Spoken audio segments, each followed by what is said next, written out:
Compré el carro de ensueños de mi expareja infiel, ahora está rogando que vuelva con ella. Hace unos meses, viví una de las peores experiencias de mi vida.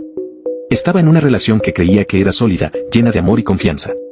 Llevábamos 3 años juntos, y yo realmente pensaba que ella era la persona con la que quería pasar el resto de mi vida.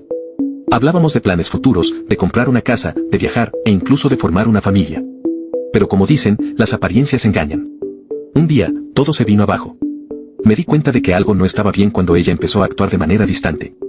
Se volvía evasiva cuando le preguntaba sobre su día, y su teléfono estaba más fuera de mi alcance que nunca. Mi intuición me decía que algo estaba pasando, pero me negaba a creerlo.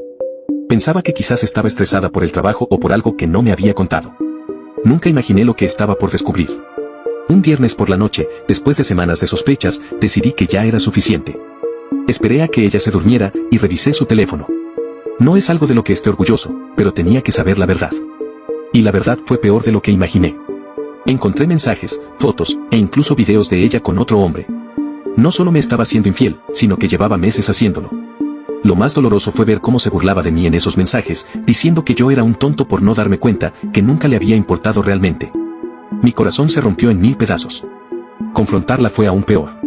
Cuando le mostré lo que había encontrado, no negó nada. Es más, se rió en mi cara. Me dijo que era un perdedor, que nunca había sido suficiente para ella, y que el otro hombre era todo lo que yo no era. En ese momento, sentí como si todo el suelo se desmoronara bajo mis pies. No solo me había traicionado, sino que me había humillado de la manera más cruel posible.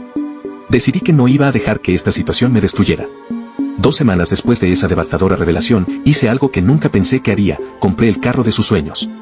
Desde que estábamos juntos, ella siempre hablaba de ese carro, lo describía con una pasión que, ahora lo veo, nunca tuvo conmigo. Me enteré de que el carro estaba a la venta, y sin pensarlo mucho, lo compré. Fue como un acto de catarsis, un recordatorio de que, a pesar de todo, podía seguir adelante. Subí una foto del carro a mis redes sociales con una simple descripción: siempre adelante. No mencioné nada de ella ni de la historia detrás de la compra, pero sabía que eventualmente lo vería. Y lo vio. Apenas unas horas después de la publicación, mi teléfono comenzó a explotar con mensajes de ella. Primero fueron mensajes inocuos, preguntándome cómo estaba, qué había sido de mi vida. Luego, empezaron a ser más intensos. Me decía que el carro se veía increíble, que siempre había querido uno, y que quería que habláramos. La ironía de la situación me dio risa, pero también me llenó de una especie de satisfacción oscura. Después de semanas de ignorarla, finalmente decidí responder. Quería ver hasta dónde estaba dispuesta a llegar. Y lo que pasó después fue algo que ni en mis sueños más locos hubiera imaginado. Los mensajes de mi ex comenzaron a volverse más desesperados. Pasó de elogiar el carro a rogarme que habláramos en persona. Me decía que se había dado cuenta de que había cometido un error, que nunca debió haberme dejado, y que quería intentarlo de nuevo. Me envió mensajes a todas horas, incluso por la madrugada. Pasó de la indiferencia total a un comportamiento obsesivo. Empezó a llamarme constantemente, y cuando no respondía, me dejaba mensajes de voz llorando, diciendo que me extrañaba y que estaba arrepentida. Al principio, me dio igual.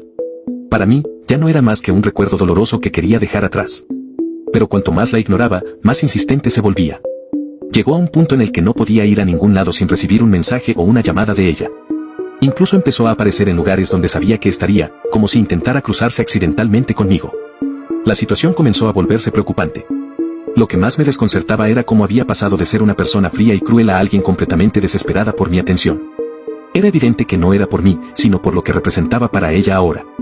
El carro, que había sido su mayor sueño, se había convertido en un símbolo de lo que había perdido. Y aunque al principio encontré todo esto un tanto irónico, la situación comenzó a salirse de control. Un día, decidí que ya había tenido suficiente. No podía seguir viviendo bajo la sombra de su acoso constante. Así que hice lo que cualquier persona sensata haría en mi lugar: fui a la policía y la denuncié. Les mostré todos los mensajes, las llamadas y las veces que había aparecido inesperadamente cerca de mí. El oficial que tomó mi declaración fue muy comprensivo, y me explicó que este tipo de comportamiento era más común de lo que pensaba. Después de la denuncia, solicité una orden de alejamiento. Fue un proceso emocionalmente agotador, pero sabía que era lo correcto. No podía permitir que alguien que me había destruido emocionalmente volviera a entrar en mi vida, por mucho que ahora estuviera arrepentida. La ironía final fue cuando le entregaron la notificación de la orden. Me llamó una última vez, llorando y suplicando que no lo hiciera, que le diera otra oportunidad. Pero ya era demasiado tarde. Finalmente, pude cerrar ese capítulo de mi vida. Ahora, cada vez que veo ese carro, no solo me recuerda que seguí adelante, sino también que soy más fuerte de lo que pensé. Es un símbolo de mi independencia, de mi capacidad para superar incluso las peores traiciones. Y aunque mi ex intentó volver a entrar en mi vida, nunca más le di esa oportunidad. porque a veces, lo mejor que puedes hacer por ti mismo es cerrar la puerta para siempre y no mirar atrás.